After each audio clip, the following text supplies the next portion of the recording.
నమస్తే అండి, బాగున్నారా అంటే ఏమో బాగున్నాను లేండి అని అనుకుంటున్నారా? ఒంట్లో ఎక్కడో నొప్పులు ఉన్నాయి, బాడీలో పెయిన్స్ ఉన్నాయి, తెలియని బాధ, తలనొప్పి, లేదా మీ మనసులో ఏదో కోరిక అది దంచేస్తుంది మిమ్మల్ని, ఆ కోరిక తీరలేదని బాధపడుతున్నారు, లేదా మీరు అనుకున్నట్టుగా డబ్బు మీ దగ్గర చేరట్లేదు. ప్రాబ్లం ఎలాంటిదైనా, సమస్య ఎలాంటిదైనా దీనికి ఒక అందమైన ప్రేయర్ ఉంది. అదే ఒక హోపోనోపోనో ప్రేయర్. ఈ హోపోనోపోనో ప్రేయర్ చాలా పాతకాలపు హవాయియన్ ప్రేయర్, కానీ ఈ మధ్య ఇది చాలా పాపులర్ అయింది.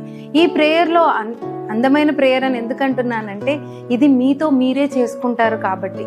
ఈ అహం బ్రహ్మాస్మి అంటున్నాం కదా, అంటే విశ్వం ఎక్కడో లేదు, మన లోపలనే ఉంది. సో మనం మనతో చేసుకునే ఒక అందమైన ప్రేయర్ ఇది హోపోనోపోనో. దీన్ని ఎక్స్పీరియన్స్ అయితే గనక మీరు చేసిన వెంటనే మీరు రిజల్ట్స్ చూస్తారు. సో మీరు ఇలాంటి రిజల్ట్స్ చూడాలనుకుంటే